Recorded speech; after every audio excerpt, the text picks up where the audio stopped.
You've been part of the Achieving the Dream initiative since its inception. Tell me a little bit about the vision and how Achieving the Dream is such an integral part of the college completion initiative today.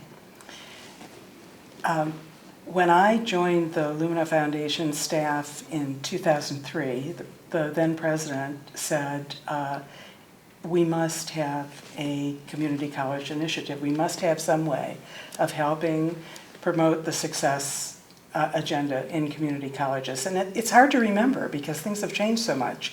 But at that time, access was the discussion when it came to community colleges. People talked about access, open access to students, not about whether they were completing.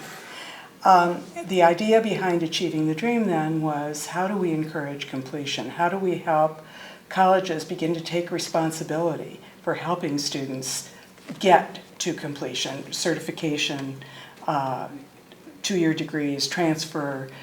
So that was the initial thought behind Achieving the Dream. And I have to say it was Lumina Foundation's board that wanted this work. And right then, that was unusual because there was a lot of funding of four-year colleges, but not a whole lot of foundations interested in community colleges. So they were interested in community colleges, they were willing to make a long-term investment, and they were willing to wait a long time for results, and that's a pretty special board. What is the importance today around community college's role in getting students on a path for the rest of their lives? The importance today is the fact that community colleges are the point of entry for most students, and particularly for low-income students and students of color, non-traditional students, immigrant students. This is where they can get access to post-secondary education. So if we want a knowledgeable citizenry, and if we want skilled workers, and we want our country to be strong, we have to care about community colleges. There is no other alternative. So moving from access to this newer way of describing it as equity meets excellence, what does that mean to you? Equity and excellence? It means that we don't surrender quality in order to achieve degrees or certificates. We need both. We need to have high expectations, we need to provide high support, and we need to have high standards, but we also need to provide the support so that students can meet those standards.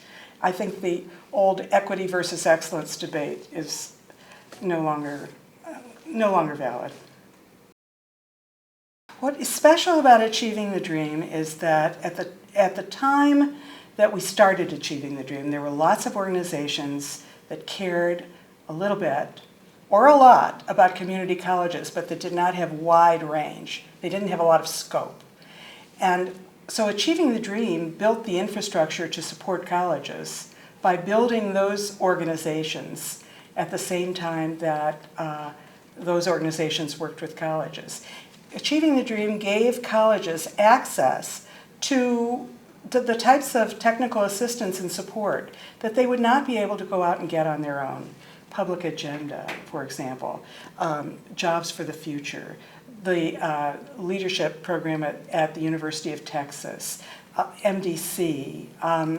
I should name all of them because they're so important, AACC. So what we were able to do is to bring together a lot of resources that could be very important to community colleges, and to create a partnership that in turn strengthened each of those participating organizations, so that when you look around now and you see who is out there leading the troops to improve community college education and student outcomes, it's those same organizations. They've become very strong.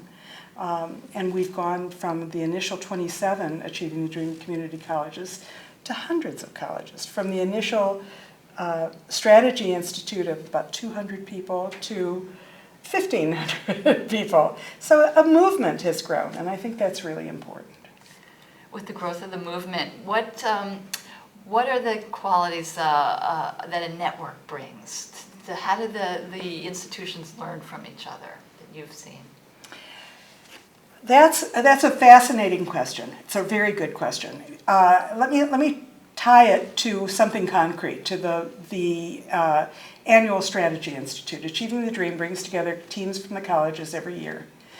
The first year, we had to provide lots of guidance to the colleges because they were not ready to lead the program. Over the years, the colleges themselves become the subject of the Strategy Institute because what they're doing is so innovative, so terrific, and they come eagerly to this meeting, to the Strategy Institute meeting, to learn from one another. Presidents call one another frequently to learn from one another. I mean, there's a natural network that forms. Colleges in given states that are participating in Achieving the Dream work together on important policy issues where they may not have worked together before. So Achieving the Dream is all about networking, but networking for a purpose, not just to have a network. The data are collected within the institution and by a data collection group. The institution works with an institutional researcher, a data facilitator, a data coach, as well as a leader coach. So the president is working directly with the leader coach is working hand in hand with the data coach, who is also working with the president, and is also working with the committee that is analyzing the data.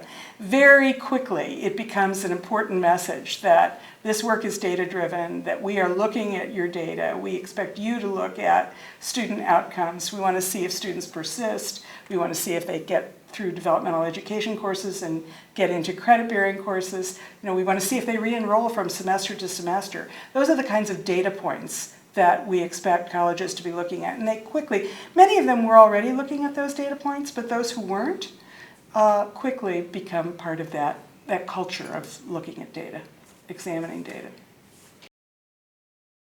When I came to the Lumina Foundation, I had been working in K-12 education reform at the Kellogg Foundation and then retired and went to the Lumina Foundation. I think perhaps that gave me some insights to say there are many parallels here between K-12 educational reform and community college educational reform and some of the very strategies that we used to help K-12 schools become stronger and more data-driven, more focused on excellence and equity, we can use in community colleges. I think probably early on people thought, who is she? Where did she come from? And what is she doing here? But I think we all had a common purpose. What drives me? Probably the fact that my parents were both immigrants, and my father had an 8th grade education and had to quit school to support a large family when his father died.